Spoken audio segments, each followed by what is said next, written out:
आज़ाद कश्मीर में in house तब्दीली। वज़ीर आज़म आज़ाद कश्मीर चौधरी अनवर उल हक के खिलाफ तहरीक अदम एतमाद पेश। कानून साज असम्बली का इजलास। तहरीक अदम एतमाद की कामयाबी के लिए 27 अरकान की अददी अक्सरियत दरकार। ऐवान में पीपल्स पार्टी के 17, फॉरवर्ड ब्लॉक के 11 और मुस्लिम लीग नून के 9 अरकान हैं। नून लीग वोट देने के बाद अपोजिशन बेंचों पर बैठेगी। नए कायदे ऐवान के इंतखाब के लिए वोटिंग भी आज होगी।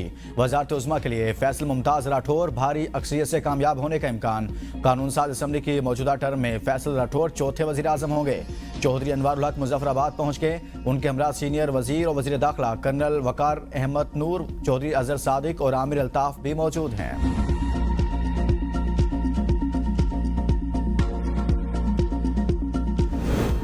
आज आज़ादी का दिन है, आज के दिन को क्यों ना मनाया जाए। वज़ीर आज़म आज़ाद कश्मीर चौधरी अनवर उल हक का तहरीक अदम एतमाद पर रद्द-ए-अमल। कहा, खुशी है कि जाने का इरादा 6 माह पहले कर लिया था। ये तहरीक अदम एतमाद मैंने अपने शौक, ख्वाहिश और अक्ल फ़िक्र से मुसल्लत की। अल्लाह से दुआ की थी कि 6 माह मुझे मखलूक की खिदमत के लिए दे। नए आने वालों के लिए नए ख्वाहिशात हैं। साबिक वज़ीर आज़म आज़ाद कश्मीर राजा फारूक हैदर असम्बली पहुंचते ही आपे से बाहर हो गए। राजा फारूक हैदर ने सहाफ़ी के सवाल पर मोबाइल फ़ोन खींच लिया। सहाफ़ी ने सवाल किया, नए कायदे ऐवान को वोट देंगे। फारूक हैदर ने गुस्से में जवाब दिया कि क्या करूं, मैं यहाँ किस लिए आया हूँ, किसने तुम्हें कहा मुझसे सवाल करो।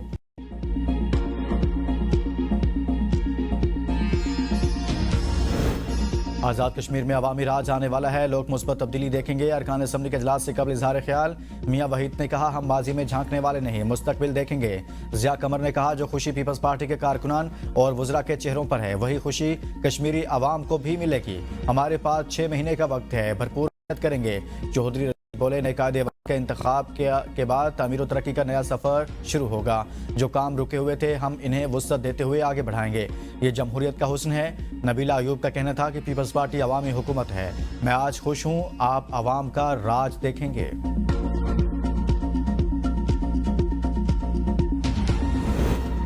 इंसानियत के खिलाफ जुराइम। बांग्लादेश के साबिक वज़ीर आज़म शेख हसीना वाजिद को फांसी सुना दी गई। एक केस में उम्र कैद भी भुगतना होगी। शरीक मुजरिम साबिक वज़ीर दाखिला असदुज़्ज़मा को भी सजाए मौत का हुक्म। रियासत से ताउन पर साबिक IG अब्दुल्ला मामून की सजाए मौत 5 बरस कैद में तब्दील कर दी गई। अदालत में जज्बाती मनाज़र, चांबाक अफराद के लवाहिकीन की आंखें नम हो गई। लवाहिकीन का तालियां बजाकर फैसले का खैर मकदम। फैसला 3 रुकनी इंटरनेशनल क्राइम्स ट्रिब्यूनल ने सुनाया। साबिक वज़ीर आज़म शेख हसीना वाजिद के खिलाफ फैसला 450 सफ़ात पर मुश्तमिल है। बांग्लादेशी अदालत ने करार दिया कि शेख हसीना वाजिद ने मुजाहिरीन पर मोहलिक हथियारों का इस्तेमाल किया। ढाका में सिक्योरिटी सख्त, पुलिस कमिश्नर का हंगामा राई करने वालों को देखते ही गोली मारने का हुक्म।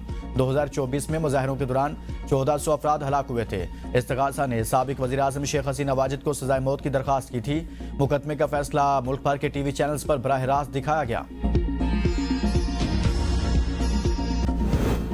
पाकिस्तान की पहली विफाकी आईनी अदालत का पहला फैसला। खैबर पख्तूनख्वा हुकूमत की अपील पर पेशावर हाई कोर्ट का आजरा और अजीरा के मुतल्लिक फैसला मुअत्तल, हुक्म इम्तना जारी। जस्टिस हसन अजहर रिजवी ने रिमार्क्स दिए कि गरीब मजदूर के पास सिक्योरिटी डिपॉजिट की मद में इतना पैसा कहां से आएगा। एडिशनल एडवोकेट जनरल ने कहा, कानून है कि मजदूर के हक में फैसला आए तो निजी इदारा अपील में वाजपात सिक्योरिटी की मद में जमा कराएगा। विफाकी आईनी अदालत में पंजाब रेवन्यू डिपार्टमेंट के मुलाजमीन की मुस्तकली की दरखास्त पर समाअत। अदालत ने दरखास्त गुजार मुलाजमीन को वकील करने की मोहलत दे दी। आईनी अदालत ने बगैर वकील केस में हुक्म इम्तना की फौरी इस्तदा मुस्तरद कर दी।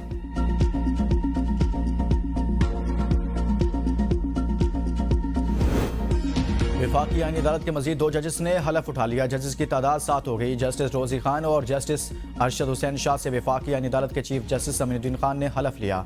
तकरीब हलफ बर्दारी इस्लामाबाद हाई कोर्ट के कॉन्फ्रेंस रूम में हुई। चीफ जस्टिस अमीनुद्दीन खान ने 3 बेंच तश्कील दिए। बेंच नंबर 1 में chief justice Aminuddin Khan, justice Ali Baqar Najafi और जस्टिस अरशद हुसैन शामिल।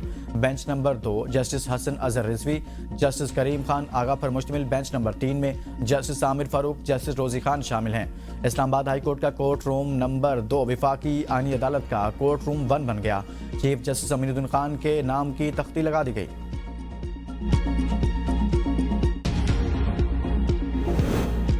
लाहौर हाईकोर्ट के जस्टिस मोहम्मद इकबाल की 27वीं तरमीम के खिलाफ दरखास्त पर समाज से माजरत। फाइल चीफ जस्टिस आलिया नीलम को अरसाल कर दी। दरख्वास्त गुजार का मौक़िफ़ है कि 27वीं तरमीम से अदलिया की आज़ादी मुतासिर होने का अंदेशा है।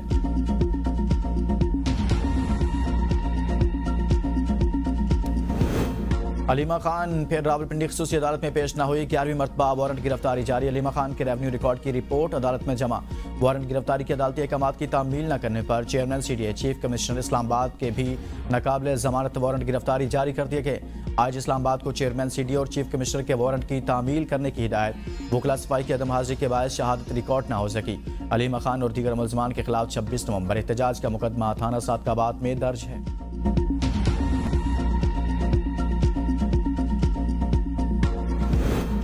रावलपिंडी में साबिक ADCR सियालकोट मोहम्मद इकबाल संगेड़ा के पुलिस हिरासत से फरार होने के बाद ड्यूटी पर मौजूद एहलकारों के खिलाफ मुकदमा दर्ज। गफलत के मुर्तकिब ASI जफर इकबाल, कांस्टेबल यासिर अहमद बिलाल और महरम शहजाद गिरफ्तार कर लिया गया। पुलिस के मुताबिक मुलजिम को 13 नवंबर को लाहौर जेल से एंटी करप्शन अदालत में पेश करने के लिए रावलपिंडी लाया गया था। वापसी के दौरान चक्री मोटरवे सर्विस एरिया में वॉशरूम इस्तेमाल करने के बहाने मुलजिम फरार हुआ। सर्विस एरिया में पहले से मौजूद मुलजिम का भाई 6 नामालूम अफराद के हमरा इसे गाड़ी में बिठाकर ले गया। मुकदमे के मुताबिक ASI जफर इकबाल और मुलजिम के भाई के दरमियान राब्ता भी साबित हुआ है। मुलजिम मोहम्मद इकबाल संगेड़ा सियालकोट में हाउसिंग सोसाइटी से रिश्वत लेने के केस में गिरफ्तार था।